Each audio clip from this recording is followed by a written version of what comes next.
Welcome back to Her True Stories, where we share real experiences from women who discovered that sometimes the longest revenge is the sweetest revenge. I'm your host, and today's story comes from Sandra, a 60-year-old woman who learned that when someone steals your family, sometimes you have to steal them back. Before we dive into Sandra's incredible 13-year journey of patience and calculated justice, remember that every story we share here represents the strength of women who refuse to stay broken. Hit that subscribe button and ring the notification bell because every week we bring you stories of women who turned their deepest pain into their greatest power.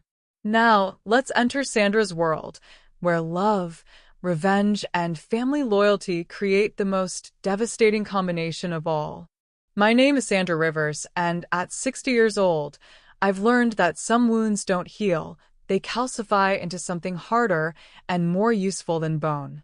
13 years. That's how long it had been since I'd held my grandchildren, since I'd seen their faces except in stolen glimpses through social media accounts that blocked me as soon as they discovered I was watching. 13 years since my daughter-in-law Victoria had successfully turned my son James against me, poisoning him with lies until he chose her version of reality over the woman who had given him life. The morning that changed everything started like any other in my carefully ordered existence. I sat in my penthouse apartment, drinking coffee from bone china that cost more than most people's monthly salaries, reading financial reports that confirmed what I already knew. My textile company had become an empire worth $15 million. $15 million built from nothing after my husband died and left me with debts and a broken heart. $15 million earned through years of 18-hour days, missed holidays, and the kind of focused determination that comes from having everything you love stripped away. I'd built that company not just for financial security, but as a weapon. Money, I'd learned, was the only language that people like Victoria truly understood. My phone rang at precisely 9 a.m., my secretary, confirming that the sale had gone through. Hartman Industries had purchased Rivers Textiles for exactly what I demanded, not a penny less. "Congratulations, Mrs. Rivers," Patricia said, her voice warm with genuine pleasure. "You're officially a very wealthy woman." I was already wealthy, Patricia. Now I'm free. Free to execute the plan I'd been crafting for over a decade. Free to reclaim what had been stolen from me, one careful move at a time. I was reviewing the architectural plans for my new mansion. A sprawling estate in the most exclusive neighborhood in the city, complete with guest wings and a pool house, when my doorbell rang. Through the security monitor, I saw a face I hadn't seen in person for 3 years. Victoria herself, standing at my door with the kind of confident smile that had once charmed my son into abandoning his family. At 38, she was still beautiful in that carefully maintained way that money could buy. Perfect blonde hair, designer clothes, and the kind of posture that spoke of someone who never doubted her own importance. But there was something different in her eyes, a desperation that hadn't been there before. I took my time walking to the door, adjusting my pearl necklace and smoothing my silver hair. At 60, I'd learned that true power was best displayed through absolute composure. "Victoria," I said as I opened the door, my voice carrying just the right note of surprised politeness.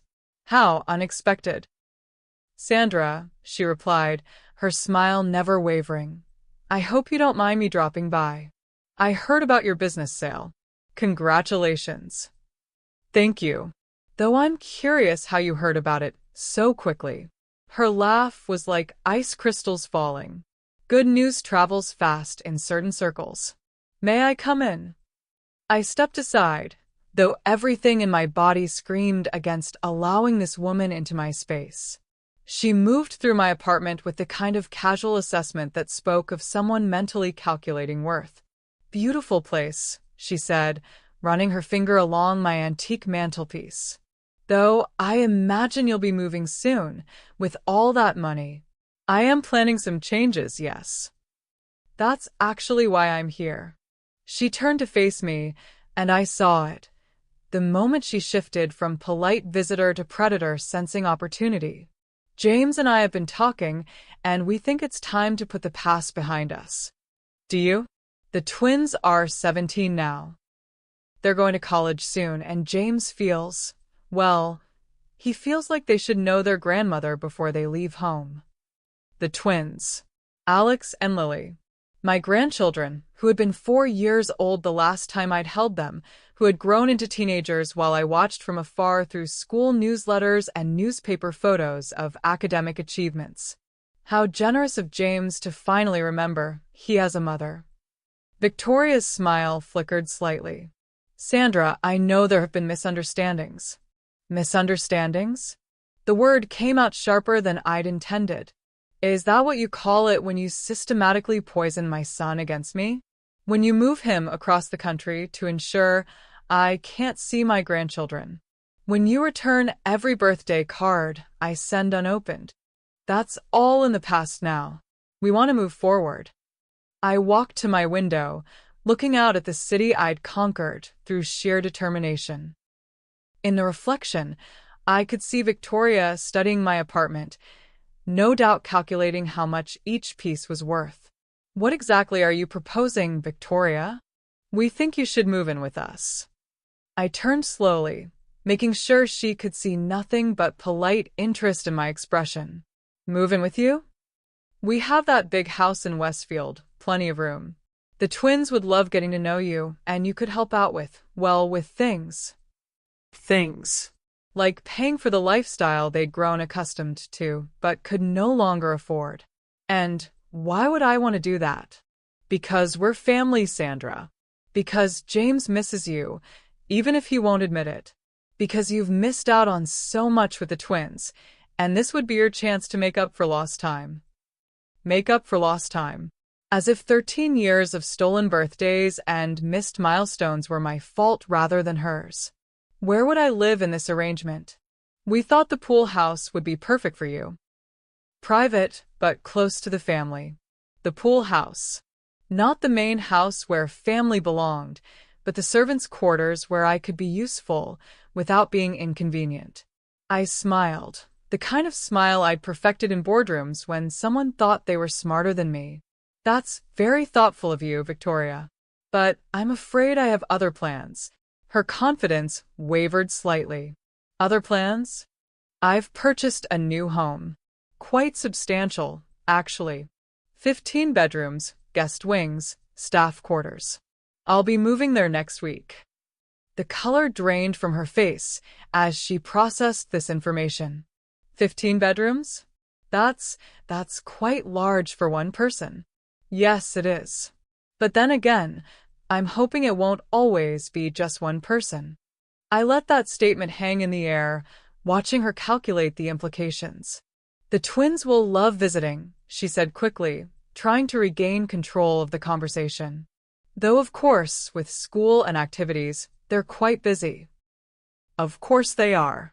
17-year-olds always are. I walked to my desk and picked up a leather portfolio, the architectural plans for my new home. Would you like to see it? I asked, opening the portfolio to reveal detailed drawings of what could only be described as a palace. Victoria leaned forward despite herself, her eyes widening as she took in the scope of my new acquisition. My God, she whispered. This must have cost several million, yes. But money isn't an object when it comes to family. She looked up at me sharply. Family? My grandchildren, Victoria. The family you've kept for me for 13 years. The family I intend to reclaim. For the first time since she'd arrived, Victoria's mask slipped completely. Fear flickered across her features, raw, undisguised fear. Sandra, she said carefully, what exactly are you planning? I closed the portfolio and walked to the door, opening it in clear dismissal. I'm planning to be the grandmother I was never allowed to be. I'm planning to give Alex and Lily everything they've been missing. And I'm planning to show them exactly what real family love looks like. As she gathered her purse and moved toward the door, I added quietly, Oh, and Victoria? Thank you for the pool house suggestion. I'll keep that in mind when I'm deciding where to put the staff quarters in my new home. The door closed behind her with a soft click, but I knew this was far from over. Victoria had made a mistake coming here, showing me her desperation, revealing that whatever financial cushion she'd been living on was growing thin.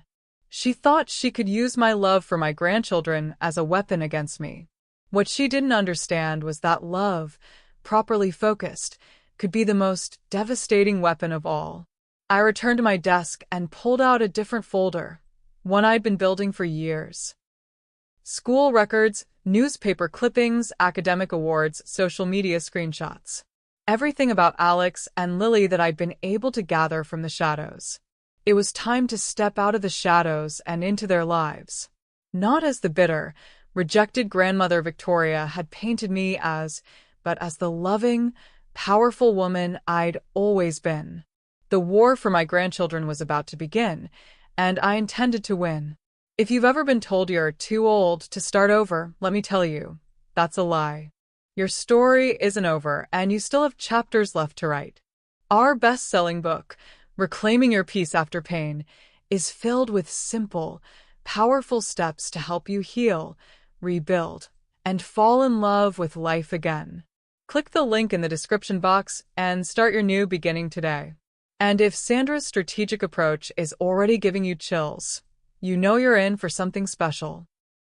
Hit that like button and subscribe for more stories of women who refuse to let anyone else write their ending.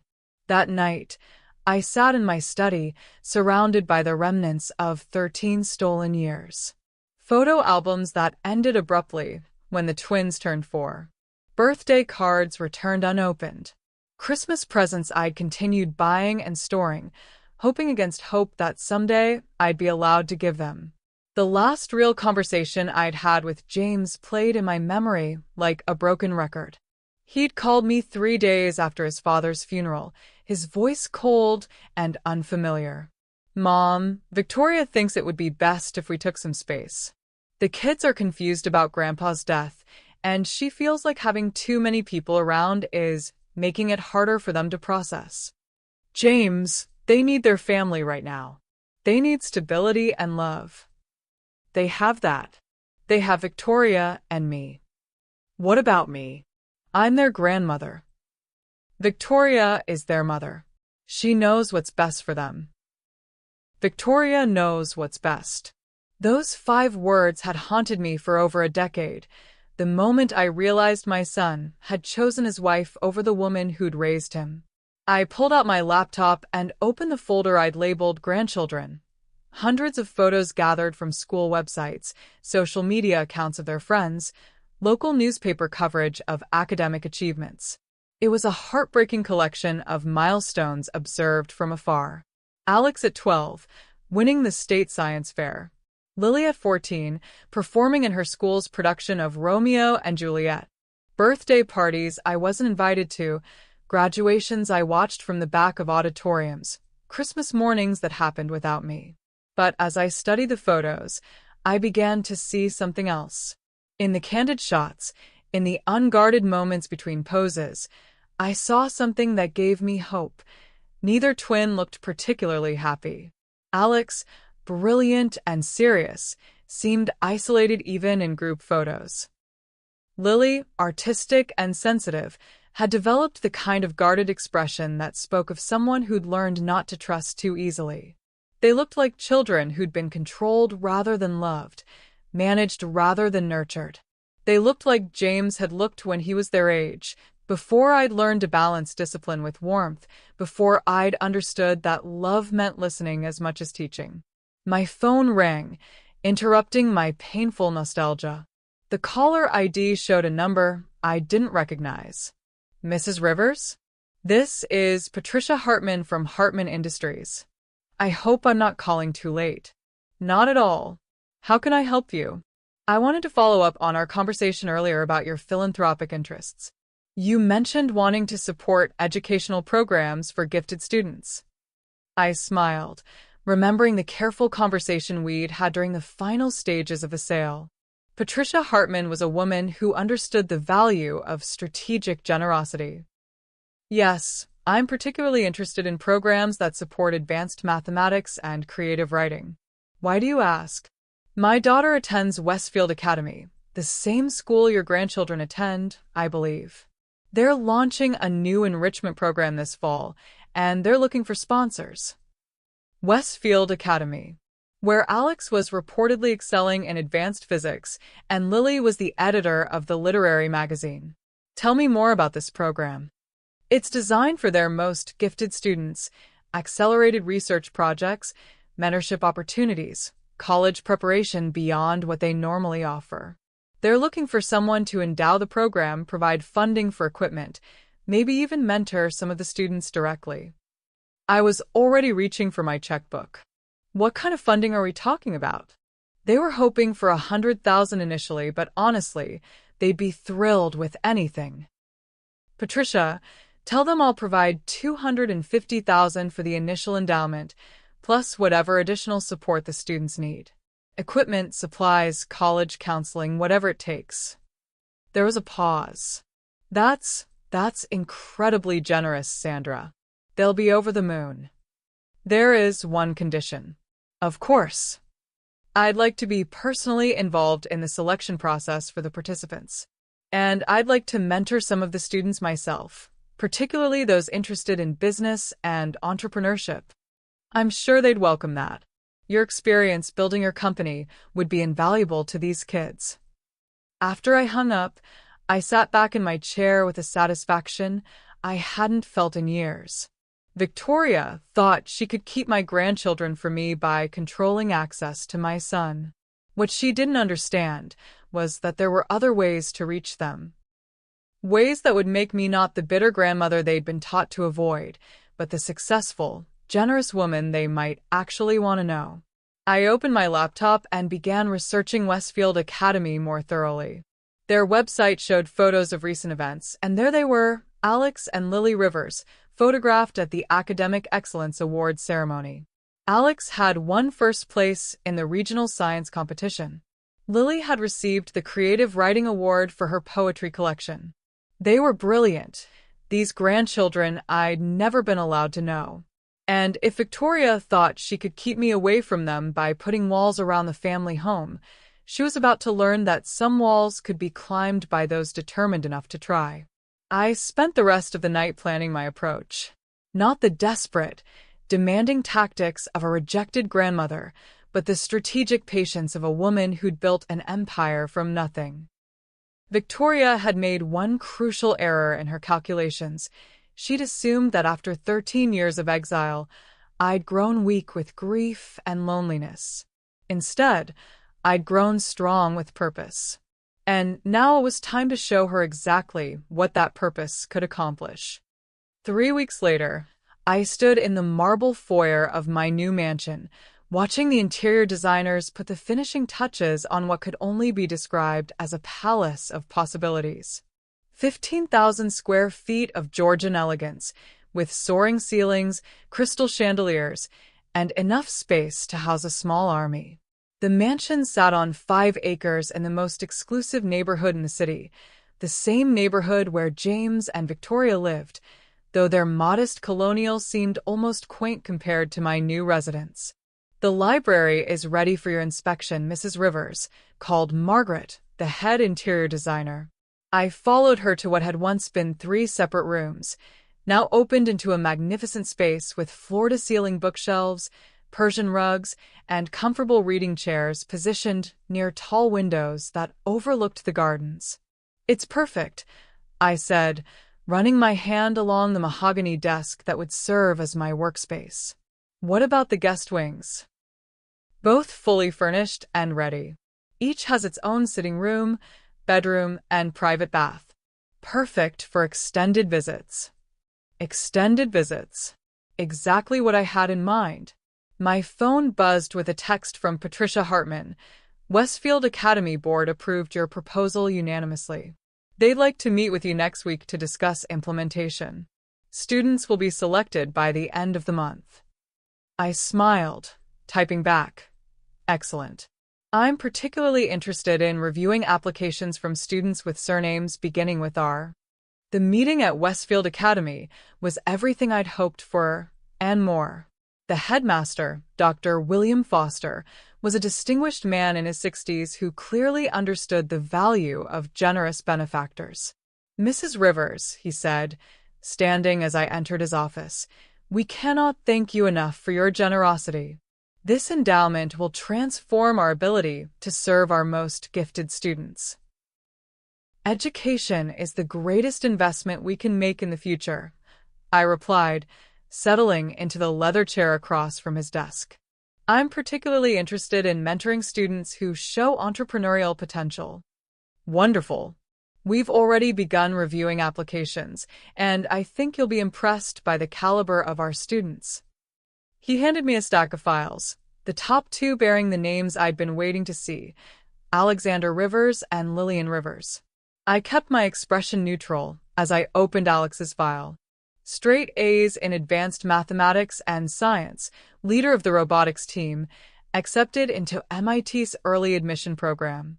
His personal essay spoke of wanting to build technologies that solve real-world problems. Lily's file was equally impressive. Editor of the literary magazine, winner of multiple poetry competitions, already published in several teen literary journals. Her essay described her passion for using words to illuminate truth and create connection. "These two students," I said, tapping their files, "they seem exceptional." "Oh yes, Alex and Lily Rivers. They're among our brightest. Though I must say, they're also among our most reserved students." Reserved, polite, well-behaved, excellent students. But they seem to have built walls around themselves. Lily especially. She's brilliant, but she seems to carry some sadness. Alex is similar, though he hides it behind academic achievement. I studied their photos, Alex with his serious dark eyes and Lily with her artistic, thoughtful expression. They looked like children who'd learned early that showing vulnerability was dangerous. "I'd like to invite both of them to participate in the program," I said, "along with perhaps 6 other students." "Excellent choice. I'll have them contacted immediately." That evening, I sat in my new library, surrounded by the tools of my patient revenge. I'd had my assistant compile detailed profiles of both twins. Their interests, their achievements, their social media activity, limited and carefully curated, and, most importantly, their schedule of extracurricular activities. The next phase of my plan required perfect timing and careful orchestration. Victoria had spent 13 years painting me as the bitter, rejected grandmother. Now I needed to show Alex and Lily who I really was, successful, generous, and genuinely interested in their futures. My phone rang at 8 p.m. The caller ID showed a number I didn't recognize, but when I answered, I heard a voice that made my heart skip. "Mrs. Rivers? This is Alex Rivers. From Westfield Academy. My grandson. Calling me directly." "Alex," I said, keeping my voice warm but professional. "What a pleasant surprise. How can I help you?" "Dr. Foster said you're the sponsor of the new enrichment program and that you might be willing to mentor some of the students." "I am indeed. I understand you're interested in technology and engineering." "Yes, ma'am. I'm working on a project involving sustainable energy solutions for urban environments. Dr. Foster thought you might be able to provide some guidance on the business applications." Business applications. My brilliant grandson wanted to learn about turning innovation into impact. "I'd be happy to discuss your project, Alex. Would you like to meet for coffee sometime this week? I'd love to hear more about your ideas." There was a pause, and I could practically hear him weighing his decision. "That would be great. Though, I should probably ask my parents first." "Of course. Why don't you discuss it with them and let me know what works for your family?" After we hung up, I sat back in my chair with a smile. The first move had been made, and it hadn't come from me. It had come from Alex himself. Victoria couldn't object to a meeting that was part of an official school program, particularly one I was funding so generously. 2 days later, Alex called back. My parents said it would be fine to meet with you about the program, though my mom wanted me to make sure it was during school hours and at the school. Victoria's conditions. She was trying to control the situation while still allowing the meeting she couldn't reasonably forbid. Of course, I said. Why don't we meet in the school library tomorrow afternoon? And Alex? Feel free to invite your sister if she's interested. I understand she's also part of the program. The next afternoon, I arrived at Westfield Academy dressed in a navy business suit and my grandmother's pearls. I carried a leather portfolio filled with information about entrepreneurship and innovation, but more importantly, I carried 13 years of love and longing to finally meet my grandchildren as the successful woman I'd become. I was sitting in the library when they arrived, Alex tall and serious, Lily petite with long dark hair and intelligent eyes. They approached my table hesitantly, and for a moment, I forgot to breathe. Mrs. Rivers? Alex said softly. Please call me Sandra, I said, standing to shake their hands. Thank you both for taking the time to meet with me. As we sat down, I studied their faces, seeing traces of James as a child, echoes of my late husband's features, but most of all, seeing two remarkable young people who'd grown up without me. Dr. Foster says you're interested in business applications for technology, I said to Alex, opening my portfolio. Tell me about your sustainable energy project. As Alex began describing his ideas, complex, innovative, brilliant ideas, I saw Lily watching me carefully, studying my reactions, trying to understand who this woman was that their mother had kept them from. And you, Lily, I said when Alex finished, I understand you're a gifted writer. What kind of writing interests you most? Poetry mostly, she said quietly. And personal essays.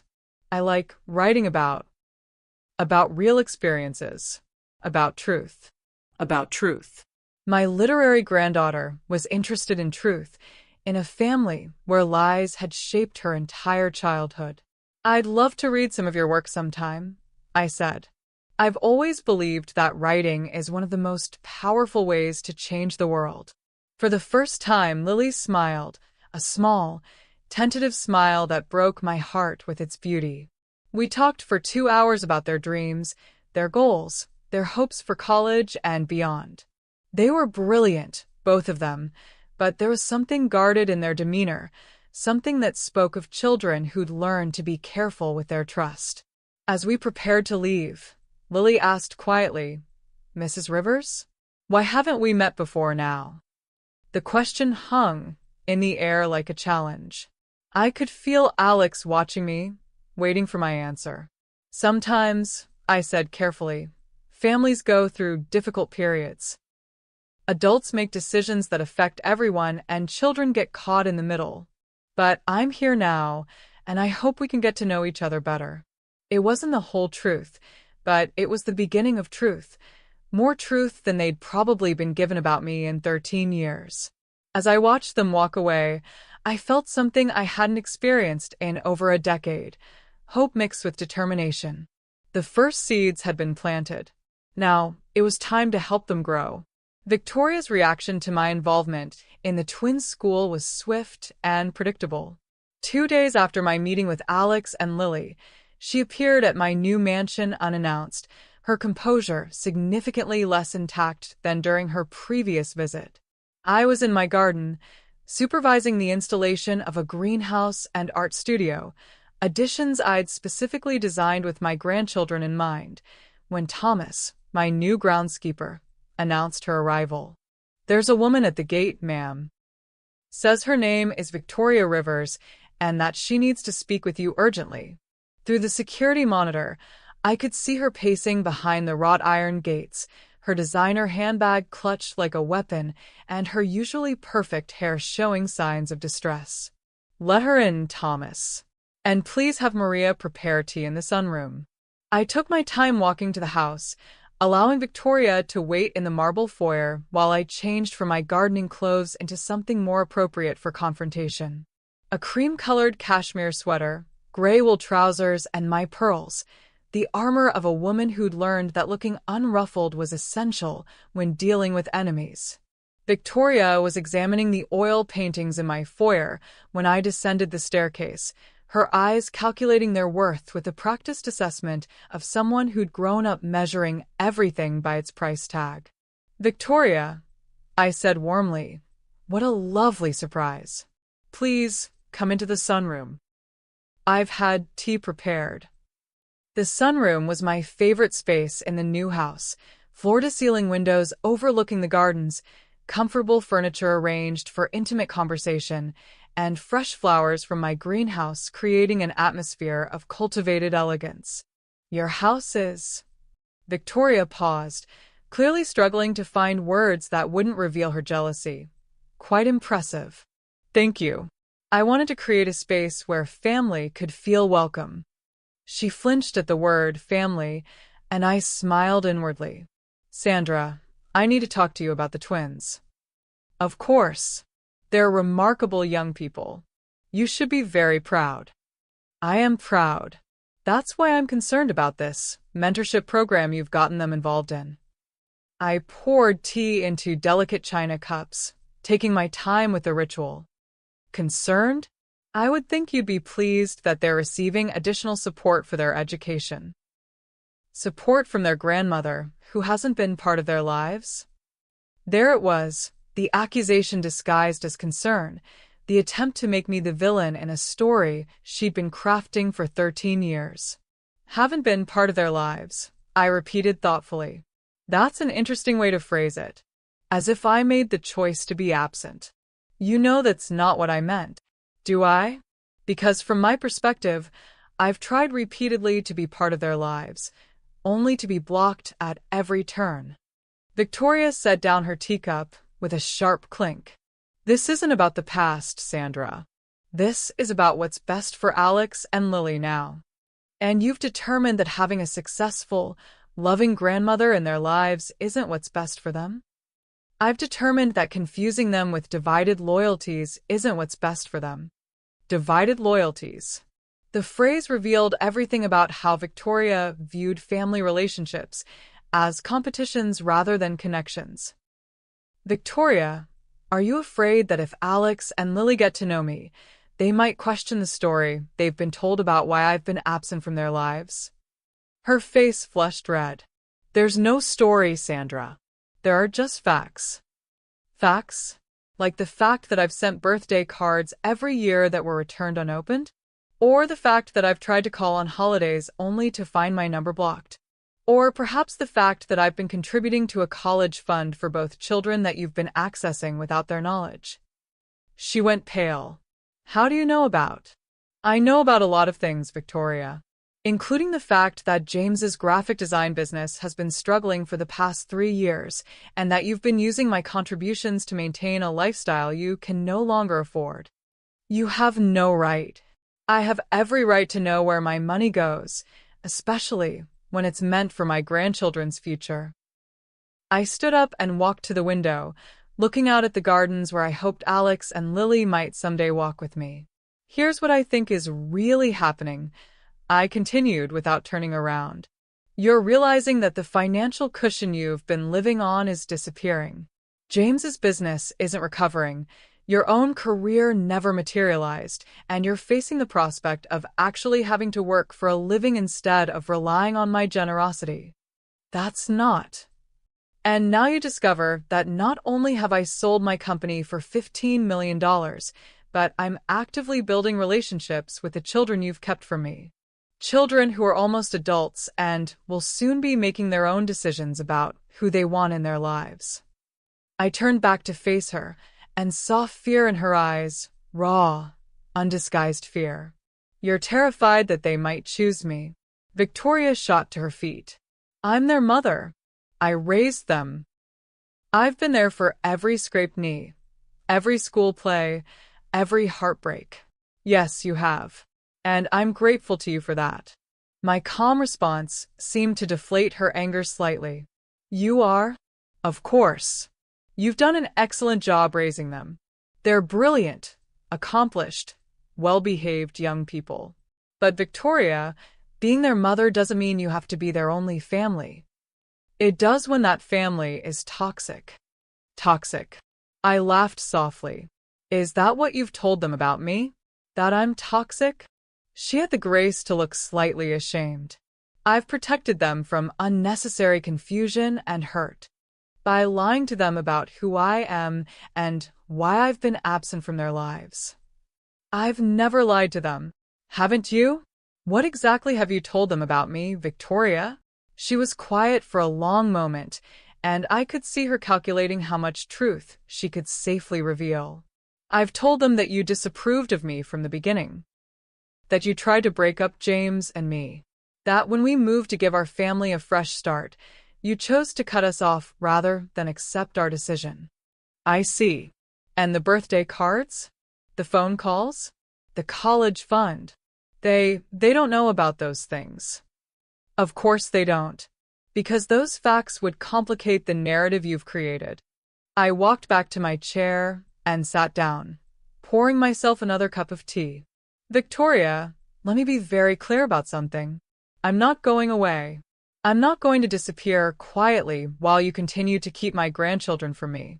They're 17 years old enough to make their own decisions about relationships, old enough to handle the truth about family dynamics.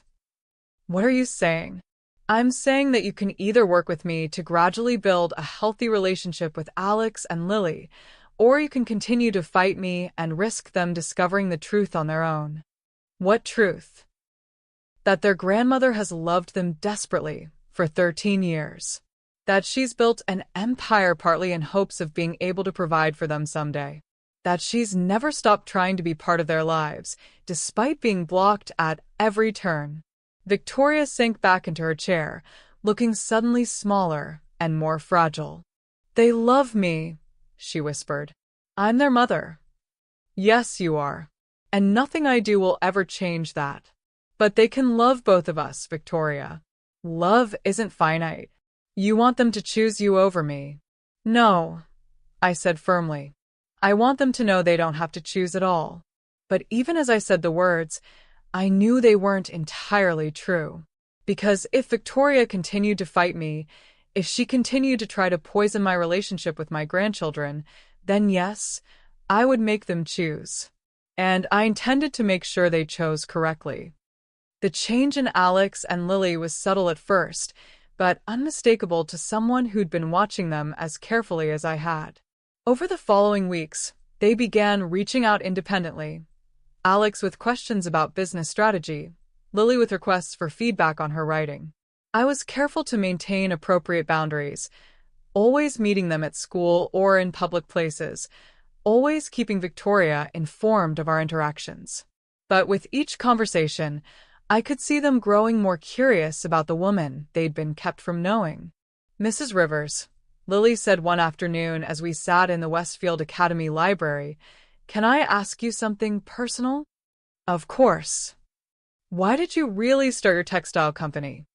I set down the collection of her poems I'd been reading, remarkable work, full of insight and emotional depth that spoke of an old soul in a 17-year-old body.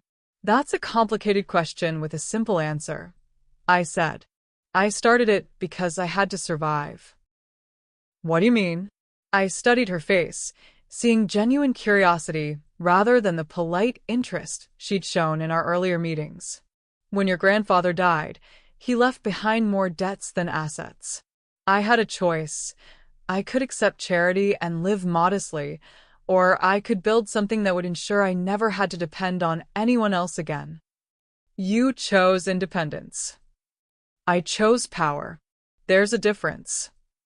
She leaned forward, intrigued. What kind of difference? Independence means you can take care of yourself. Power means you can take care of the people you love, whether they want you to or not. I watched her process this distinction, seeing her writer's mind cataloging the nuance. Is that what you're doing now? Taking care of people whether they want you to or not. Smart girl. Too smart for her own good, perhaps. What do you think I'm doing? I think you're trying to get to know Alex and me despite Mom not wanting you to. And how does that make you feel? Lily was quiet for a long moment, staring out the library window at the courtyard where other students were eating lunch and laughing with the carelessness of teenagers who'd never had to navigate family landmines. Confused, she said finally. Mom always said you weren't interested in being a grandmother, that you chose your career over family. And what do you think now? I think if someone builds a $15 million company and then sells it to spend time mentoring teenagers, they probably didn't choose career over family. They probably chose career for family. I felt my heart swell with pride and love for this perceptive young woman who'd inherited not just my husband's eyes, but his ability to see through people's facades to their true motivations. "You're very wise for 17, I said softly. "I've had to be. Our family doesn't exactly encourage questions." That single sentence revealed more about their home life than months of observation could have. In a family where questions weren't encouraged, children learned to find their own answers, and sometimes those answers weren't the ones their parents wanted them to find. "Lily, can I tell you something your father probably doesn't remember?" She nodded. "When he was about your age, he went through a phase where he questioned everything, my rules, my expectations, my decisions. It drove me crazy at the time, but looking back, I realize it was the moment he started becoming his own person." "What happened?" "I learned to trust him to make good decisions, even when those decisions weren't the ones I would have made." "Did he make good decisions?" I thought about James choosing Victoria, about the 13 years of estrangement, about the grandchildren I'd missed watching grow up. "Some of them," I said carefully. "But even the ones I disagreed with taught him important lessons about consequences and accountability." That afternoon, Alex joined us for what had become our weekly mentoring session. He arrived carrying a thick folder of research and looking more animated than I'd seen him since our first meeting. "I've been working on the business plan you suggested," he said, spreading papers across the library table, "for turning my sustainable energy project into an actual company." As he walked me through his projections, his market analysis, his plans for scaling production, I felt a fierce pride in this brilliant young man who'd inherited his grandfather's analytical mind and his father's creative problem-solving abilities. "This is exceptional work, Alex," I said when he finished. "Have you shown this to your parents?" His enthusiasm dimmed slightly. "I tried to talk to Dad about it, but he's been pretty stressed about his own business lately. And Mom." He glanced at Lily, who gave him an encouraging nod. "Mom thinks I should focus on getting into MIT instead of getting distracted by entrepreneurial fantasies." Entrepreneurial fantasies. Victoria's dismissive phrase revealed everything about her understanding of ambition and innovation. "What do you think?" I asked. "Do you think your ideas are fantasies?" "I think they're possibilities," he said firmly. "I think if I don't try to make them real, I'll always wonder what might have happened." "Then you should try. The worst that can happen is you'll learn valuable lessons about business and innovation. The best that can happen is you'll change the world." Lily smiled at her brother. "See? I told you grandmother would understand." Grandmother. Not Mrs. Rivers or Sandra, but grandmother. The word hung in the air like a gift, and I felt tears prick my eyes. "Is that okay?" Lily asked quickly, seeing my emotional response. "Calling you grandmother? I mean, if it makes things weird with Mom?"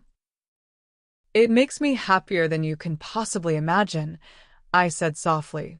"And Lily, you don't need anyone's permission to acknowledge family relationships." That evening, I was in my library working on investment strategies when my phone rang.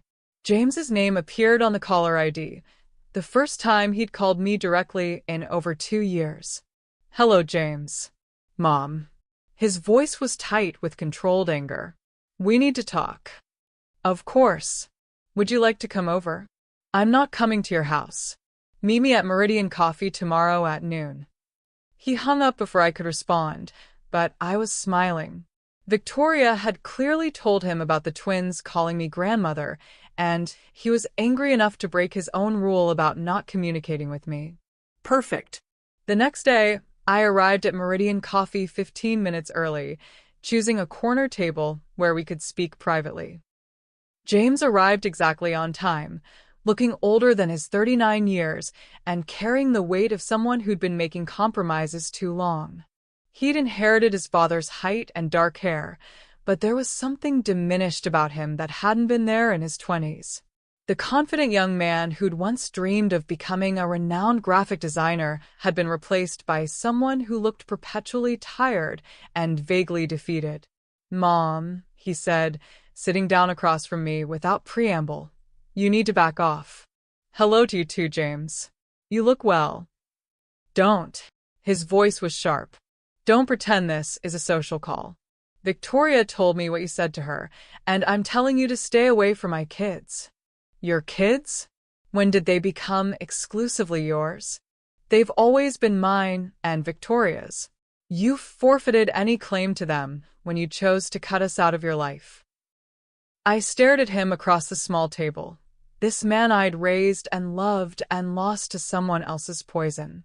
"Is that really what you believe happened, James? That I chose to cut you out?" "I know what happened. I lived it." "You lived Victoria's version of it. But since you're here, why don't you tell me what you remember?" "I remember you disapproving of Victoria from the moment I introduced her to you. I was concerned about some of her behaviors, yes. You tried to break us up. I suggested you might want to take more time getting to know each other before making permanent commitments. You refused to accept our relationship. I refused to pretend I thought it was healthy when she was isolating you from your friends and family." James's jaw tightened. "She never isolated me from anyone." "Really? When was the last time you spoke to your college roommate David? Or your cousin Michael? Or any of the friends you had before you met Victoria?" He was quiet, but I could see him thinking. "When was the last time you made a major decision without asking Victoria's permission first?" I continued. "When was the last time you pursued one of your own interests that she didn't share?" Marriage is about compromise. Marriage is about partnership, James. Compromise suggests that both people give up things they want for the good of the relationship. What has Victoria given up for you? Again, silence. "I'll tell you what I see," I said, leaning forward. "I see a brilliant, creative man who's spent 15 years making himself smaller and smaller to fit into someone else's vision of who he should be." "You don't know what you're talking about." "Don't I? Your graphic design business is failing because you've been trying to build it according to Victoria's ideas about what constitutes respectable work instead of following your own creative vision." His face went pale. "How do you know about my business?" "I know because I care about you, James. I've always cared about you, even when you decided I was the enemy." "You are the enemy. You're trying to turn my children against their mother. I'm trying to give my grandchildren the chance to know their grandmother. The same chance you had with your own grandparents, who loved you unconditionally and helped shape you into the good man you became before you forgot who you were."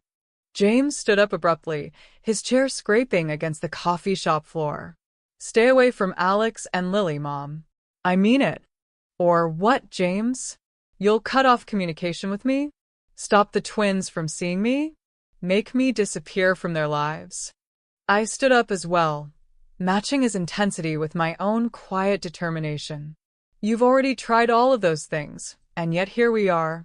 Your children sought me out, James. They came to me because they were curious about the grandmother they'd never been allowed to know. They're confused. They're intelligent. There's a difference." I reached into my purse and pulled out a business card, my new personal card with the address and phone number of my mansion. "When you're ready to have an honest conversation about what's best for Alex and Lily, not what's convenient for Victoria or what protects the lies she's told, call me." I placed the card on the table and walked away, leaving him standing there with his anger and his confusion and the growing realization that his children were beginning to see through the carefully constructed story he'd helped create. That evening, Lily called my personal cell phone. "Grandmother? Dad says we can't meet with you anymore. He says it's confusing us and hurting Mom's feelings. How do you feel about that, sweetheart?" I feel like I'm being treated like a child who can't make her own decisions about who she wants to know. And Alex. He's furious. He says Dad is treating us like we're too stupid to understand family dynamics, and that maybe there's a reason Mom doesn't want us to know you. Smart children. Too smart to be fooled by lies much longer. What do you want to do? I asked. We want to keep seeing you, but we don't want to make things worse at home. Then don't make things worse at home. But remember, Lily, you're both almost 18. Soon, you'll be making your own decisions about everything, including family relationships. Are you saying we should wait until we're legal adults? I'm saying that truth has a way of revealing itself, regardless of who tries to hide it. And I'm saying that I love you both enough to be patient while that happens.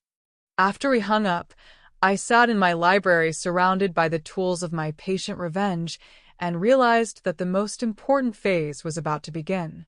Victoria had overplayed her hand by trying to cut off my access to the twins. James had revealed his own weakness by issuing ultimatums he couldn't enforce. And Alex and Lily had revealed that they were ready to start making their own choices about who deserved their loyalty. The war for my grandchildren's hearts was entering its final phase, and I intended to win. 2 weeks passed without any contact from Alex or Lily. I respected their decision to avoid making their home situation more difficult, but I used the time strategically, gathering intelligence and preparing for what I knew would be the next phase of Victoria's campaign against me. My private investigator, a discreet woman named Jennifer Walsh, provided updates that confirmed what I'd suspected. James's graphic design business was indeed failing, not due to lack of talent, but due to poor business decisions driven by Victoria's insistence that he focus on prestigious clients rather than profitable ones. The company's 3 months behind on rent, Jennifer reported during our meeting in my study. They've lost 2 major clients in the past 6 months, and Victoria's been pressuring him to apply for a job at a corporate marketing firm instead of trying to save his own business. And, financially, they're living on credit cards and the remainder of the college fund you established for the twins. Victoria's been withdrawing from it regularly, claiming it's for educational expenses, but the money's been going toward maintaining their lifestyle.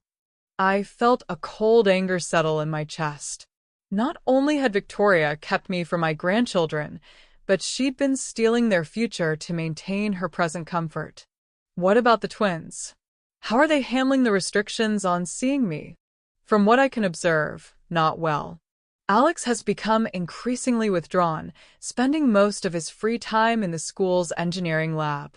Lily's been staying after school in the library, ostensibly working on college applications, but mostly just avoiding going home. My poor grandchildren, caught in the middle of a war they didn't understand, suffering for choices adults had made before they were old enough to have opinions about family dynamics. That afternoon, I made a decision that would accelerate everything. I called Dr. Foster at Westfield Academy. Dr. Foster, this is Sandra Rivers. I wanted to follow up on the mentorship program and discuss some additional opportunities for our participants. Of course, Mrs. Rivers. The program has been incredibly successful. The students are producing exceptional work. I'm particularly impressed with Alex Rivers' entrepreneurial project. I'd like to discuss providing additional funding to help him develop his sustainable energy prototype. That's very generous. I'm sure Alex would be thrilled. There's one condition. I'd like to present the opportunity to him directly, perhaps at a formal ceremony where his parents could attend to see their son being recognized for his achievements. I could practically hear Dr. Foster's smile through the phone. He understood exactly what I was doing, creating a situation where James and Victoria would have to publicly acknowledge my positive relationship with their son. I think we could arrange something like that. Perhaps a special recognition ceremony for our program participants. Perfect. And Dr. Foster? I'd like to make another donation to the school. Something substantial that would require a formal announcement and perhaps some media coverage. What did you have in mind? A new science and technology wing. complete with state-of-the-art equipment, research facilities, and scholarship funds for students pursuing STEM careers. The silence on the other end of the line told me I'd chosen exactly the right amount, large enough to be newsworthy, significant enough to require public recognition. Mrs. Rivers, that's an extraordinary gift. The board would need to vote on it, of course, but I can't imagine they'd say no. Of course. And I'd want the announcement to specifically mention that the donation was inspired by my grandson Alex's innovative work in sustainable technology. After I hung up, I sat back in my chair with deep satisfaction. Victoria had made the mistake of trying to control information, but information, like water, always found a way around obstacles. Within a week, the local newspaper ran a front-page story about my donation to Westfield Academy. The headline read, "Local businesswoman donates $2 million for new science wing," with a subtitle that mentioned, "Inspiration from Grandson's Innovation." The article included quotes from Dr. Foster praising both my generosity and Alex's exceptional talent, along with a photo of Alex in the school's engineering lab. But most importantly, it included my first public statement about my relationship with my grandchildren in over 13 years. "I'm incredibly proud of Alex and his sister Lily," the quote read. "They represent the best of the next generation, brilliant, creative, and committed to making the world better.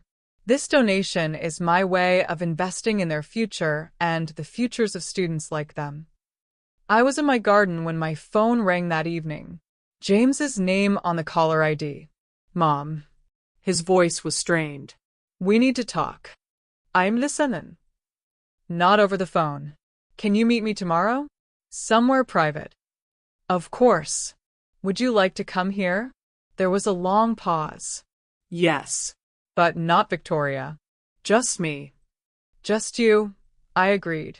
The next evening, James stood in my foyer looking around with the wide-eyed expression of someone seeing wealth displayed without apology for the first time. The marble floors, crystal chandeliers, and original artwork spoke of money spent not just on comfort, but on creating an environment worthy of the success that had earned it. "My God, Mom," he said softly. "This place is incredible." "Thank you. Would you like a tour before we talk?" I led him through the main rooms, the library with its floor-to-ceiling books and comfortable reading nooks, the dining room that could seat 20, the sunroom with its view of the gardens. But I saved the best for last. "This is the guest wing," I said, opening the door to a beautifully appointed suite with its own sitting room, bedroom, and private bath. I had it designed with Alex and Lily in mind for when they come to visit. "Mom." His voice broke slightly. "And this," I continued, leading him to the next room, "is the art studio I had built for Lily. Natural light, professional-grade easels, and a writing desk by the window for when she needs quiet space to work on her poetry." James stood in the middle of the studio, looking around at the carefully chosen furnishings, the inspirational artwork on the walls, the built-in bookcases filled with volumes on art, literature, and creative writing. "You built this for her," he said. "It wasn't a question. I built this whole house for them, James. Every room, every feature, every detail was planned with Alex and Lily in mind. They don't even know you." "No, but I know them. I've known them from a distance for 13 years, and I've spent every day of those years hoping that someday I'd have the chance to show them how much they mean to me." We moved to my library, where I poured 2 glasses of wine and settled into chairs that faced each other across a small table. "James, why are you here?" He took a long sip of wine before answering. "Because I read that newspaper article and I realized that my mother has been more involved in my children's lives. I reached across the table and touched his hand, the first physical contact we'd had in years. "It's not too late, James. Isn't it? They're almost 18. They'll be leaving for college soon. I've missed their entire childhood because I was too weak to stand up to Victoria. You haven't missed their future. And James? They need their father to start being their father, not Victoria's husband who happens to live in the same house. He squeezed my hand, and for a moment, I saw the little boy he'd been before the world taught him that keeping peace was more important than fighting for what mattered. What do I do, Mom? How do I fix this? You start by making one decision, just one, based on what you think is best for Alex and Lily, regardless of what Victoria thinks about it. And if she fights me, then you fight back. Because, James, some things are worth fighting for, and your children's happiness is one of them. That night, after James left, I sat in my library feeling something I hadn't experienced in over a decade, hope that my family might actually be reparable. But I also knew that Victoria wouldn't give up without a final, desperate battle. And I was ready for war. The confrontation I'd been expecting came sooner than anticipated. 3 days after my conversation with James, I received a call from Dr. Foster that confirmed Victoria had decided to escalate the conflict. "Mrs. Rivers," he said, his voice tight with professional concern, "I'm afraid we have a situation with the mentorship program." "What kind of situation?" "Mrs. Victoria Rivers came to see me this morning. She's demanding that Alex and Lily be removed from the program immediately." I felt my jaw clench. "On what grounds?" "She claims that your involvement constitutes harassment of her family and that you're using the program to manipulate her children against their parents." "And what did you tell her?" "I told her that the program is voluntary, that both students are excelling, and that any family disputes should be resolved outside of school. But she's threatening to withdraw both children from Westfield Academy entirely if we don't comply with her demands." Victoria was making her final play, using the twins' education as leverage. It was exactly the kind of desperate move I'd been expecting from someone whose careful control was slipping away. "Dr. Foster, let me ask you something. Have Alex and Lily expressed any desire to leave the program?" "Quite the opposite. Alex specifically asked me yesterday when he could schedule his next meeting with you to discuss the funding for his prototype. And Lily submitted a beautiful essay about finding her voice as a writer that specifically credits your mentorship. Then I suggest you tell Mrs. Rivers that her children are old enough to make their own decisions about their educational opportunities." "I've tried that approach. She's quite insistent." "What exactly is she threatening?" "Legal action against the school for allowing what she calls inappropriate interference in family relationships. She's also threatening to file a formal complaint with the State Education Board." I smiled grimly. Victoria was overreaching, and overreach was always a mistake. "Dr. Foster, I want you to know that if Mrs. Rivers follows through on those threats, my legal team will fully support the school's position.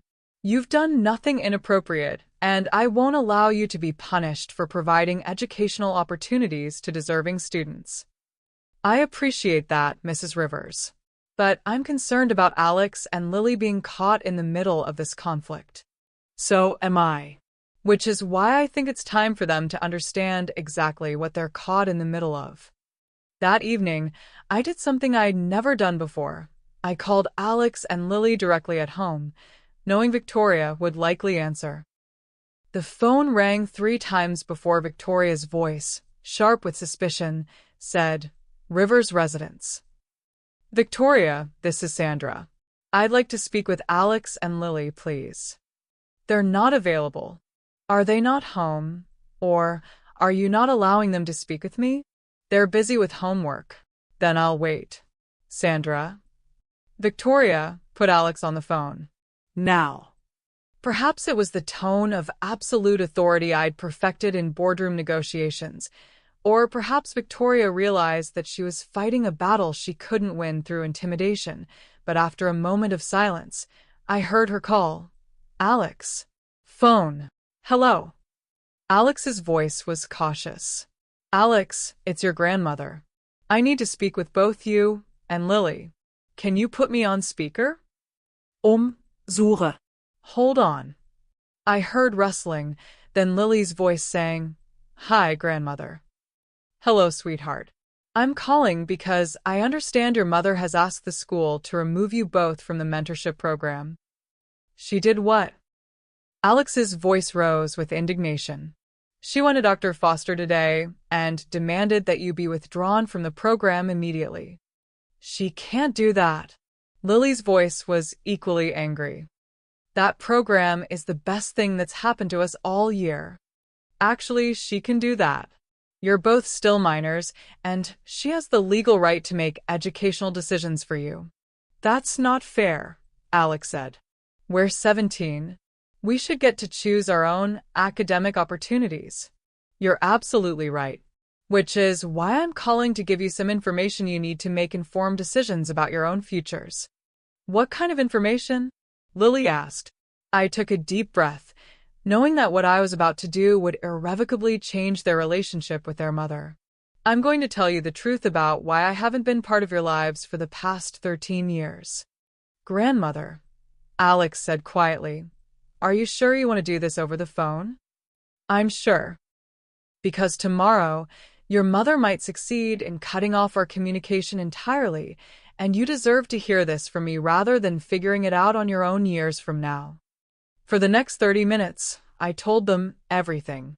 The returned birthday cards, the blocked phone calls, the college fund Victoria had been secretly accessing, my repeated attempts to visit that had been rebuffed, and most importantly, the lies they'd been told about my reasons for being absent. You mean, Lily said, her voice small and hurt, you've been trying to contact us this whole time? Every birthday, every Christmas, every major holiday for 13 years. And Mom has been hiding your letters and cards. Alex asked. Yes. Why? The pain in Lily's voice was heartbreaking. Why would she do that? Because she was afraid that if you knew me, you might love me. And she was afraid that if you loved me, there wouldn't be enough love left for her. But that doesn't make sense, Alex said. Love isn't finite. You can love lots of people without loving any of them less. Smart boy. He understood something his mother had never learned. You're absolutely right, Alex. But some people don't understand that. Some people think love is a competition instead of a gift. What about Dad? Lily asked. Does he know what Mom has been doing? Your father made the choice 13 years ago to keep peace in his marriage rather than fight for my relationship with you. He's been regretting that choice lately. How do you know? Because we had dinner together 3 nights ago. He came to my house, saw the rooms I've built for you, and realized what he's allowed you to miss out on. There was a long silence, and I could hear whispered conversation between the twins. Grandmother, Alex said finally, we want to come see your house. We want to see the rooms you built for us. I would love that, but you'll need to discuss it with your parents first. What if they say no? Lily asked.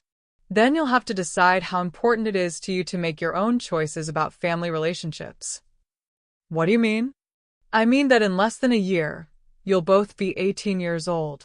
You'll be legal adults who can decide for yourselves who you want to have relationships with and how you want to spend your time. Are you saying we should wait until we're 18? Alex asked. I'm saying that sometimes the most loving thing parents can do is trust their children to make good decisions, even when those decisions aren't the ones the parents would choose.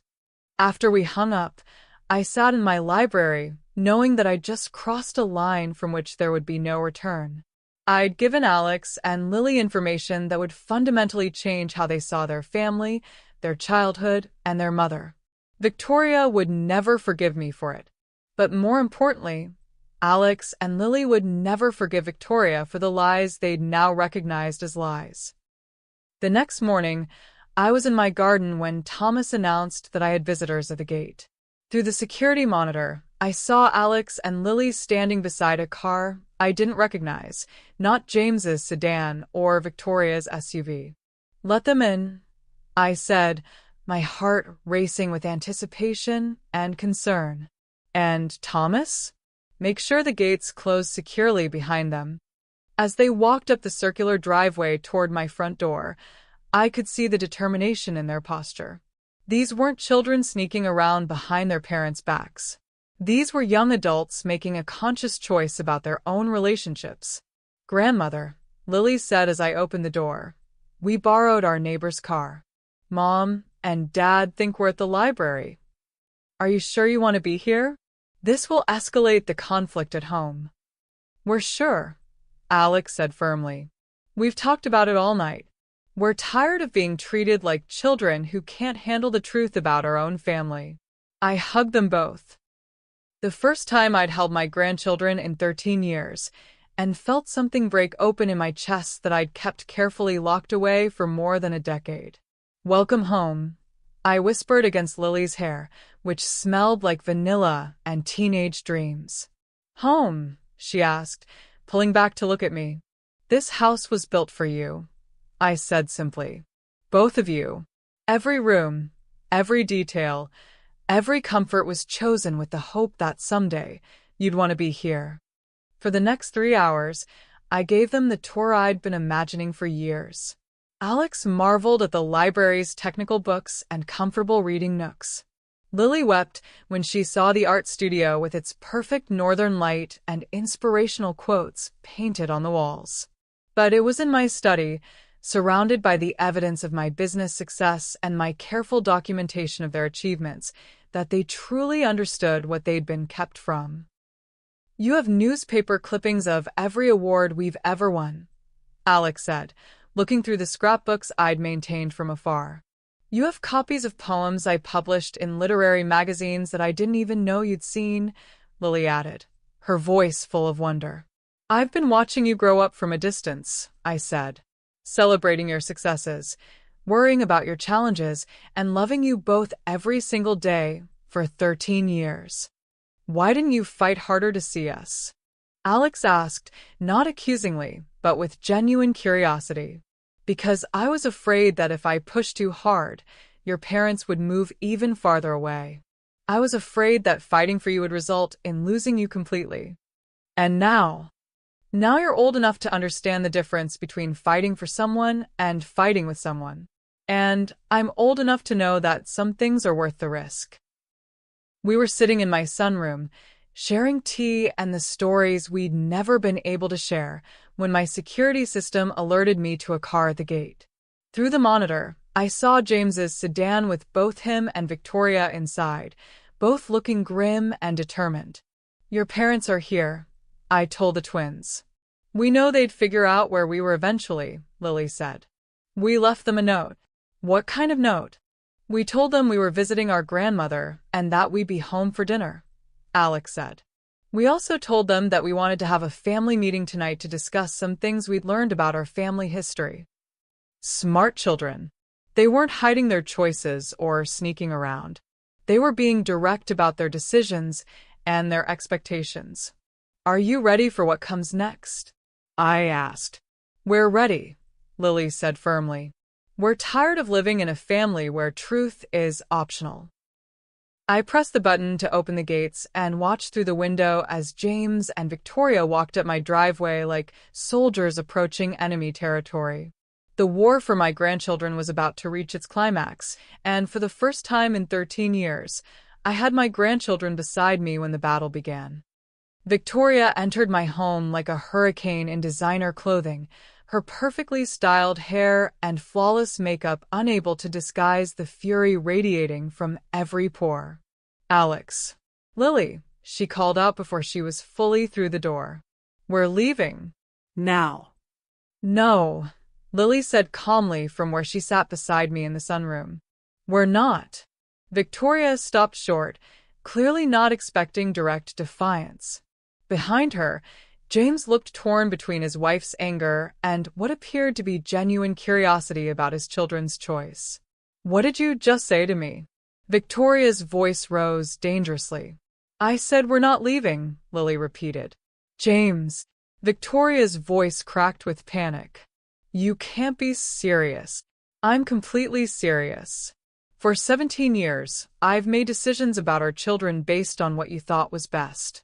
Maybe it's time I listen to what they think is best." Alex and Lily exchanged a look of surprised hope, clearly not expecting support from their father. "Dad," Alex said carefully, We know this is complicated. We know there's history between you and grandmother that we don't fully understand. But, Lily continued, we're old enough to make our own decisions about who we want to have relationships with. Victoria looked back and forth between her husband and children, realizing that her usual tactics weren't working. Fine, she said, her voice taking on the manipulative sweetness I remembered from her early visits to my penthouse. Let's all sit down and discuss this like adults. She moved toward the sunroom as if she owned it, clearly intending to take control of the conversation. But I had no intention of allowing that. Victoria, I said calmly, I don't recall inviting you to sit down. She stopped mid-step. Excuse me? This is my home. Alex and Lily are here as my invited guests. You and James are here as… What, exactly? We're here as their parents. Are you? Because parents who respect their children might have called to arrange a visit rather than arriving uninvited to demand that their nearly adult children leave a place they chose to be. James cleared his throat. Mom, we came because we were worried. The twins left a note saying they were coming to see you, but they've never been here before. Because Victoria wasn't allowed to invite them before. But you're right to be concerned about their safety.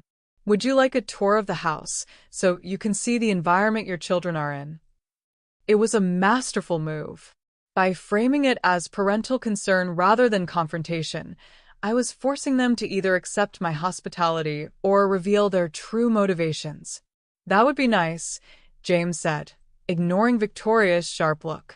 For the next 30 minutes, I led them through my mansion the same way I'd shown the twins, but with a different narrative. Where I'd shown Alex and Lily rooms designed for their comfort and happiness, I showed James and Victoria evidence of my success, my independence, and my ability to provide for my grandchildren in ways their parents never could. This is the guest wing, I said, opening the doors to the beautifully appointed suites. Alex and Lily are welcome here anytime for study sessions, creative projects, or just when they need quiet space to think. It's beautiful, James said genuinely. But Mom, they have rooms at home, do they? Or do they have rooms in Victoria's house where they're allowed to exist according to her rules and preferences? Victoria's jaw tightened. They have loving homes where their parents. Their parents, I interrupted, one of whom has been lying to them about their grandmother for 13 years. I protected them from confusion and hurt. You protected yourself from competition. The words hung in the air like a thrown gauntlet. This was the moment I'd been building toward for months, when Victoria's carefully constructed narrative would collapse under the weight of obvious truth. That's not true, she said, but her voice lacked conviction. Isn't it? Let's examine your protection, Victoria.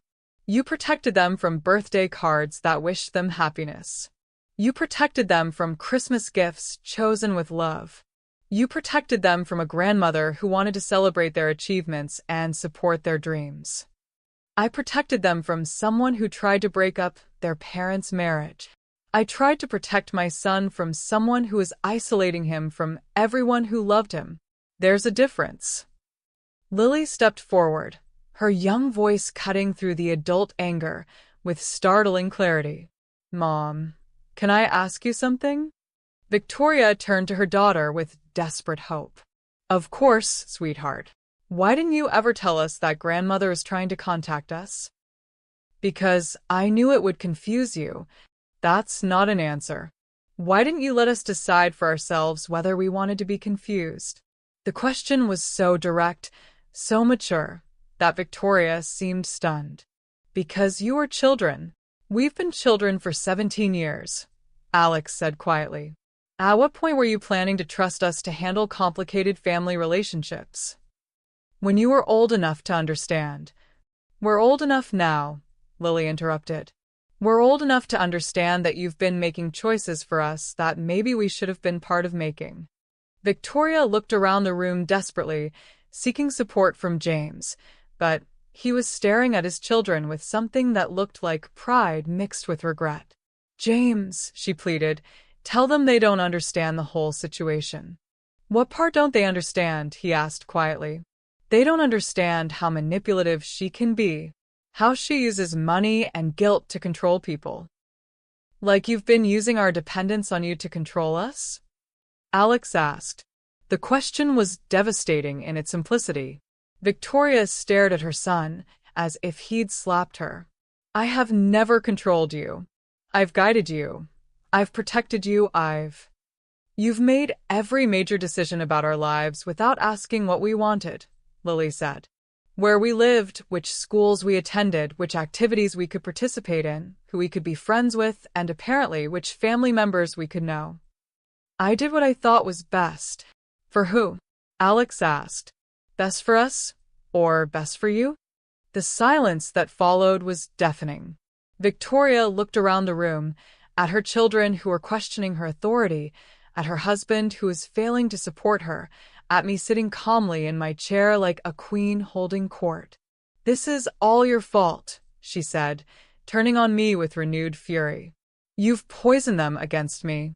You've turned my own children into strangers. I've told them the truth, Victoria. If the truth turns them against you, perhaps the problem isn't the truth. The truth? The truth is that you're a bitter old woman who can't stand that your son chose someone else over you. Is that what you think this is about? Competition for James's affection. I know that's what this is about. I stood up slowly, with the deliberate grace I'd perfected in boardrooms. Victoria, you're absolutely right that this is about competition. But you've misunderstood the competition entirely. What do you mean?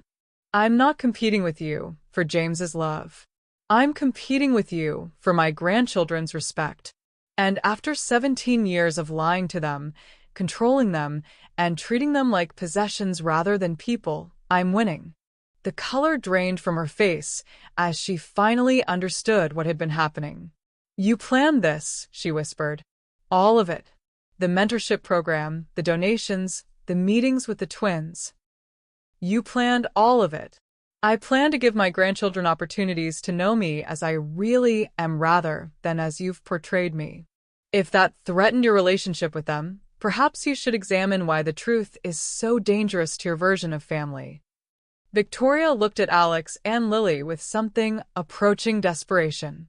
Please, she said, her voice breaking. I love you both so much. Everything I've done has been because I love you. We know you love us, Mom, Lily said gently. But love doesn't justify lies. And love doesn't require us to choose between you and grandmother, Alex added. We should be able to love both of you. But if we have to choose, Lily said quietly, we need you to know that we're going to choose truth over comfort. We're going to choose the relationships that treat us like intelligent people capable of making our own decisions. Victoria stared at her daughter. This poised, articulate young woman who just delivered an ultimatum with devastating kindness. What are you saying?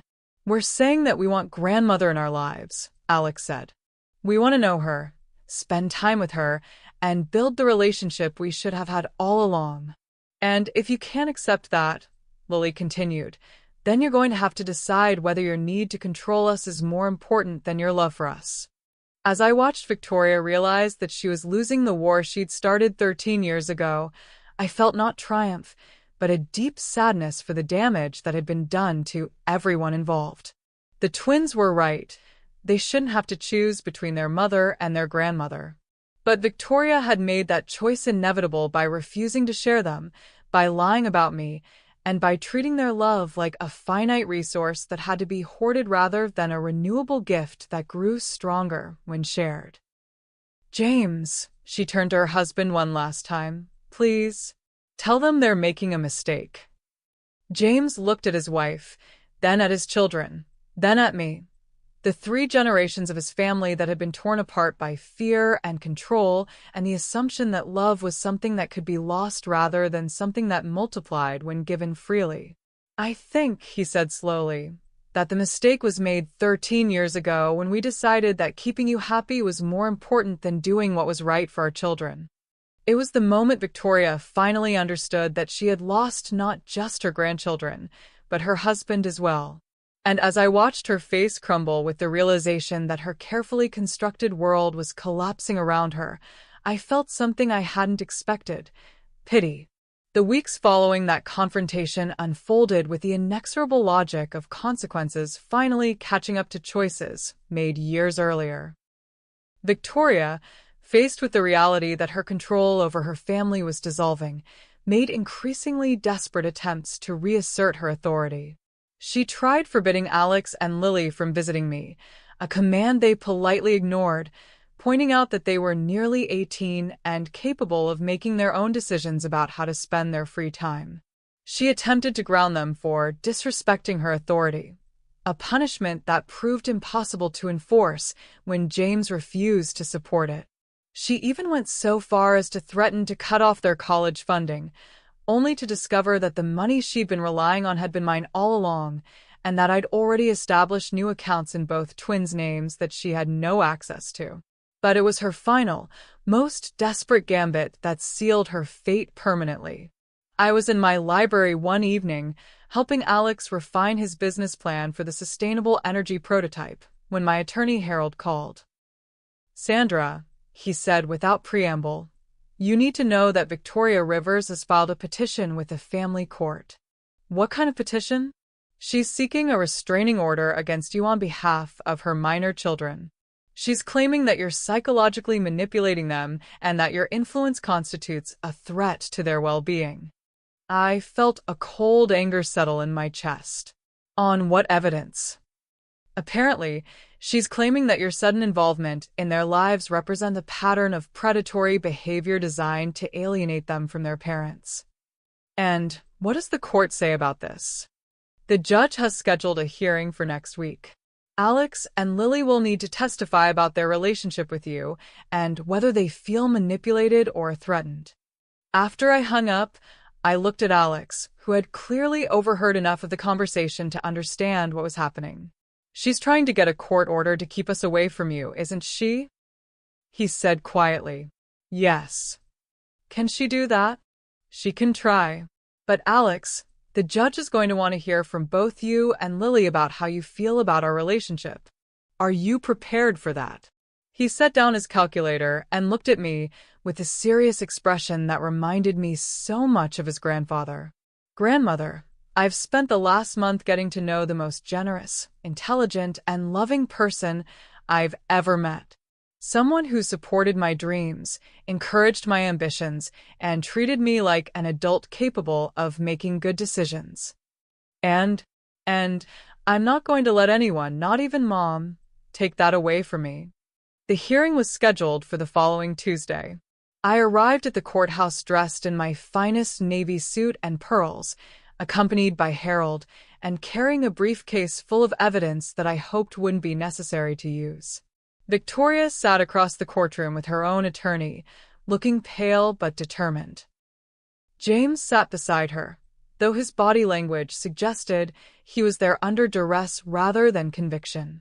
Judge Patricia Morrison was a woman in her 50s with the no-nonsense demeanor of someone who'd seen every possible variation of family dysfunction. She reviewed the petition with careful attention before looking up at the assembled parties.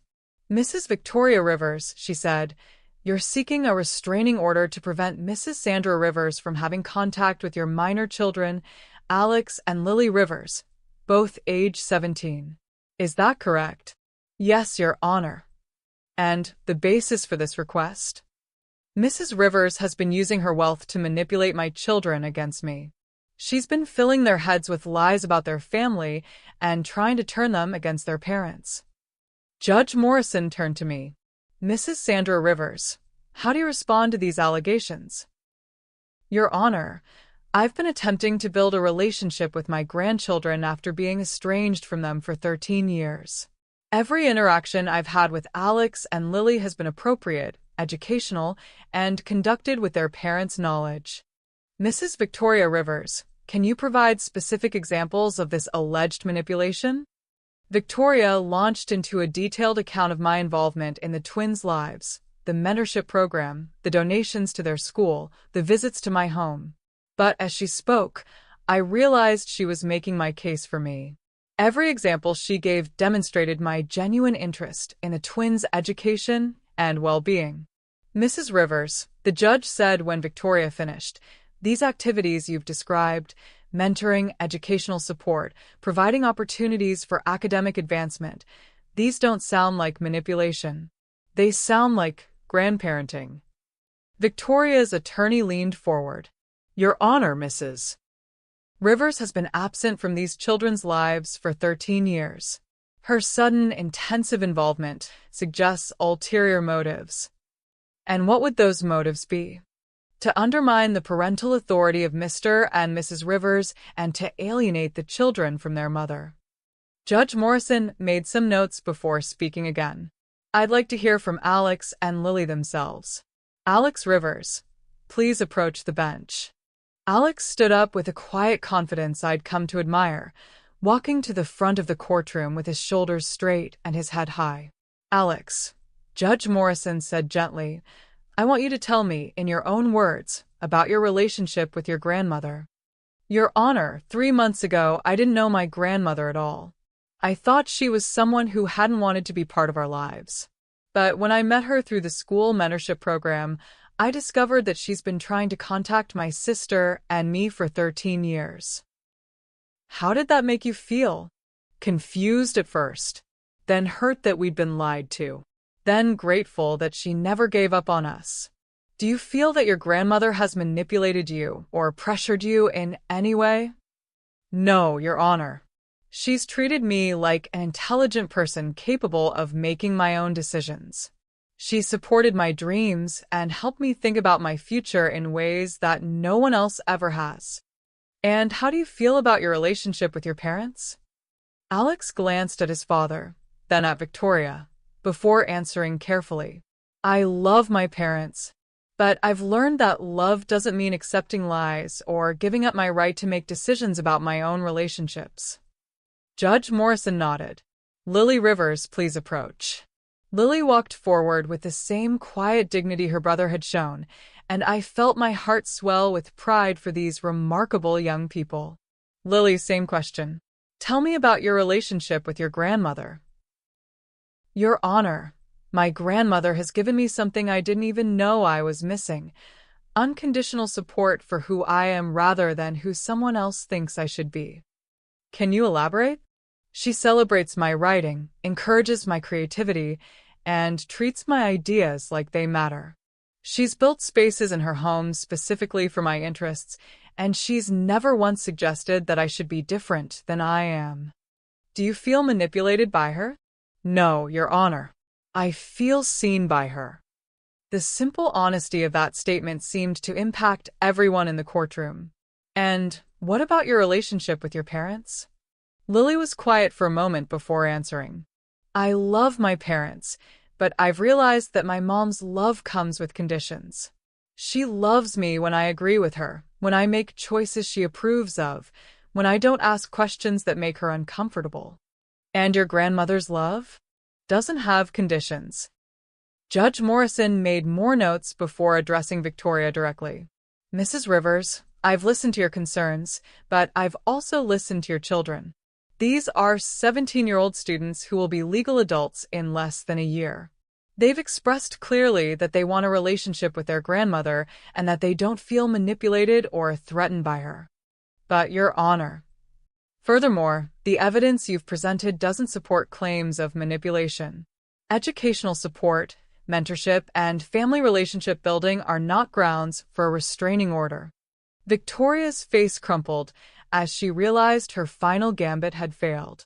Your petition is denied, Judge Morrison continued. These young people are old enough to make their own decisions about family relationships, and there's no evidence that Mrs. Sandra Rivers poses any threat to their well-being. As we left the courthouse, Victoria approached me one final time. This isn't over, she said, but her voice lacked the conviction it had once carried. Yes, Victoria, I said calmly, it is. You've lost the legal battle, you've lost the moral high ground, and most importantly, you've lost the trust of your children. They're still my children. Yes, they are. And they always will be. But they're also my grandchildren, and they're old enough to decide for themselves what that means. As I watched Victoria walk away, defeated and isolated by her own choices, I felt not triumph, but a deep sadness for all the years that had been wasted, all the relationships that had been damaged by fear and control. But looking at Alex and Lily standing beside me, both of them tall and confident and ready to F. 1 year later, I stood in my garden watching Alex demonstrate his sustainable energy prototype to a group of potential investors. His business plan had attracted serious attention, and at 18, he was already being courted by venture capitalists who recognized the brilliance of his innovations. Lily sat at the outdoor table nearby, working on her college application essays. She'd been accepted to 3 prestigious universities and was having the delightful problem of choosing between excellent options for pursuing her dreams of becoming a writer and social activist.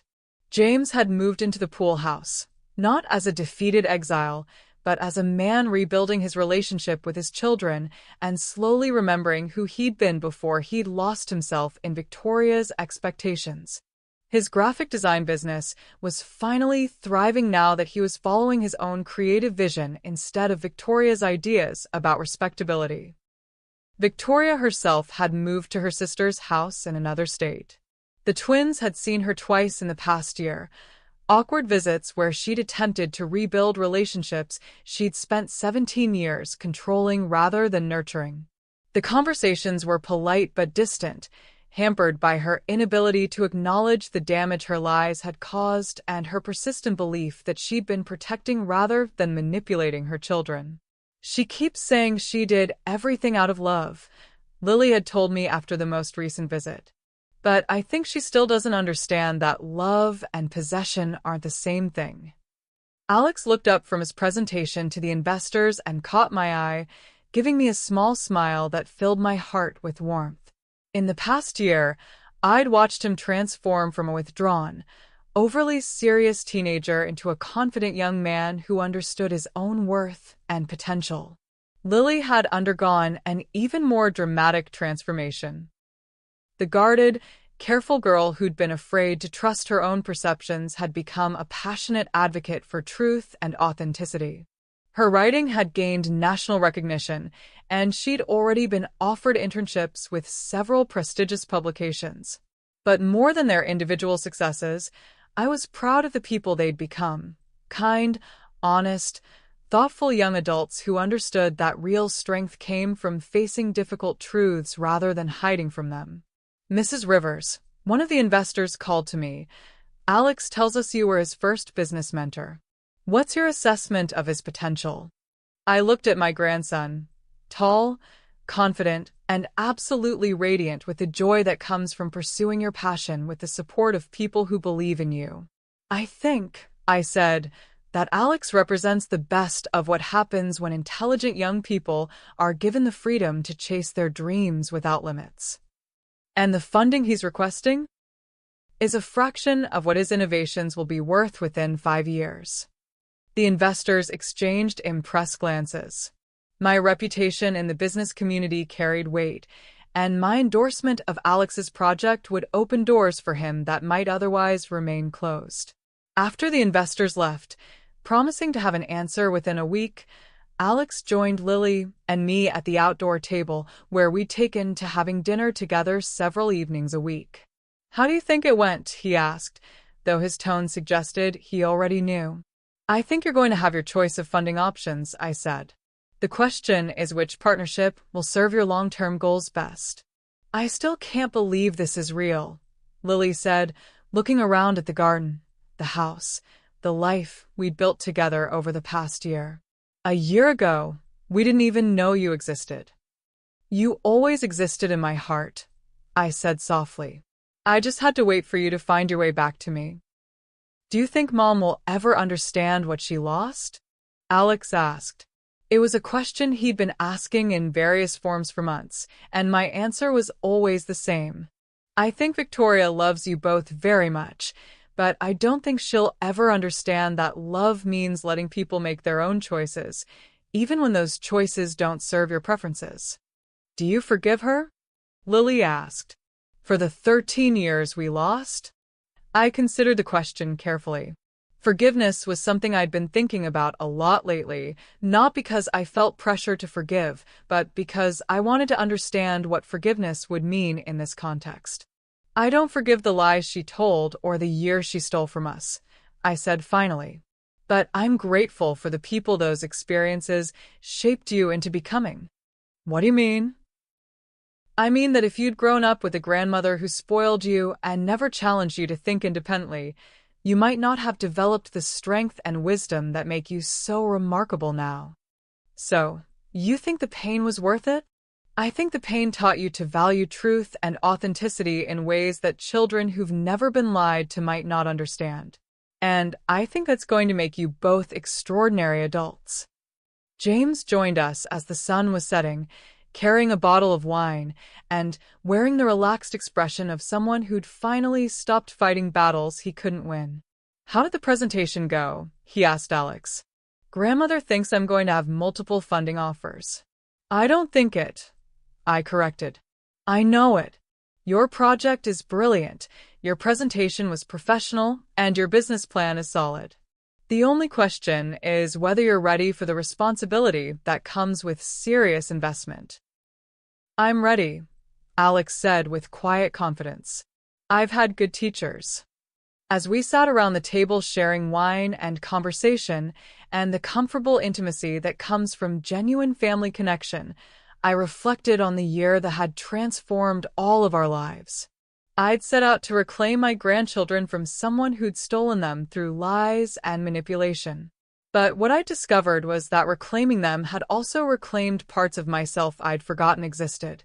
The nurturing instincts I'd suppressed during my years of building business success, the capacity for unconditional love that I'd protected behind walls of professional achievement. Victoria had been wrong about many things, but she'd been especially wrong about the nature of love. She'd seen it as finite, something to be hoarded and controlled. But love, real love, multiplied when shared. The more I loved Alex and Lily, the more love I had to give. The more they loved me, the more capacity they had for loving others. Grandmother, Lily said as we prepared to go inside, can I ask you something? Always. Are you happy with how everything turned out? I looked around the table at these three people who'd become the center of my world. My son, who'd finally learned to trust his own judgment. My grandchildren, who'd chosen truth over comfort and authenticity over security. I'm happy that you're both free to become whoever you're meant to be, I said. I'm happy that you understand your own worth and potential. And I'm happy that you know you're loved completely, without conditions or expectations. But are you happy? Alex pressed. After everything that happened, after all the years of fighting, are you at peace? I considered the question seriously. Was I at peace? Or was I simply victorious? I'm satisfied, I said finally. I set out to give you both something you'd been denied, the love of a grandmother who believes in your potential and supports your dreams. I succeeded in that goal. And Victoria? Lily asked quietly. Do you feel bad about what happened to her? I feel sad about the choices she made that led to her isolation. But Lily, Victoria created her own exile by refusing to share you, by lying about me, and by treating love like a competition she had to win. She lost everything, Alex observed. She lost what she tried to keep by force.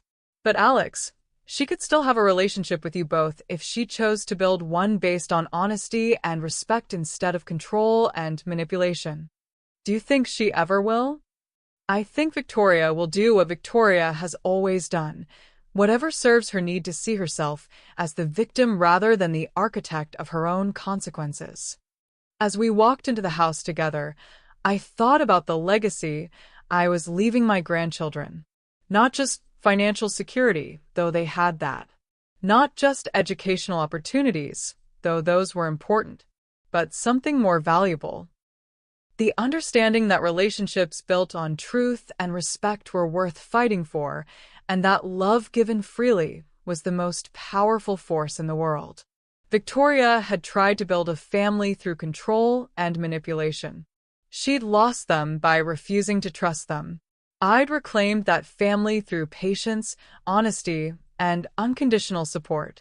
I'd won them by treating them like the intelligent, capable people they were. Some wounds don't heal. They become inheritance. The wound Victoria had inflicted on our family had become my grandchildren's inheritance of strength, wisdom, and the understanding that truth, however painful, was always preferable to comfortable lies. Standing in my library that night, surrounded by the evidence of the life I'd built and the family I'd reclaimed, I felt something I hadn't experienced in over a decade: complete satisfaction. The war was over. Truth had triumphed over lies. Love had conquered control. And my grandchildren, brilliant, strong, authentic, and free, would carry that victory into their own futures, teaching their own children someday that family was built not through force, but through the careful cultivation of trust, respect, and unconditional love. Victoria would live with her choices for the rest of her life. But Alex and Lily would live with mine, and that made all the difference. If Sandra's 13-year journey of patient, strategic love moved you, you understand something powerful about the difference between revenge and justice. Sometimes the most devastating response to betrayal isn't immediate retaliation. It's building something so authentic and beautiful that lies can no longer survive in its presence. Sandra's story teaches us that real power isn't about controlling others.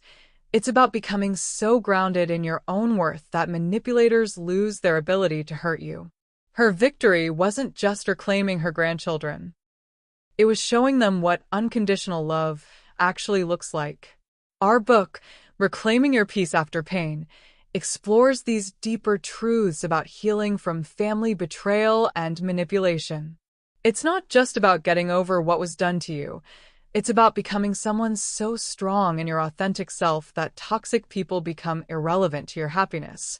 This book contains practical strategies for recognizing manipulation patterns, rebuilding relationships based on truth rather than control, and teaching others through your example that authentic love is always more powerful than fear-based tactics. Click the link in the description to get your copy today, because every woman deserves to know that sometimes the most loving thing you can do is refuse to accept love that comes with conditions attached. If Sandra's patient victory resonated with you, hit that like button and subscribe for more stories of women who chose truth over comfort, authenticity over easy peace, and long-term healing over short-term revenge. Share this with any woman who needs to remember that real family is built on respect and honesty, not control and manipulation. Remember, the best revenge isn't destroying your enemies. It's building a life so fulfilling that their opinions become irrelevant. Some battles are won not through fighting, but through becoming someone so genuinely lovable that the truth speaks for itself. Thank you for watching, and remember, patience, truth, and unconditional love will always triumph over lies, control, and manipulation. Your story isn't over, and the best chapters might be yet to come.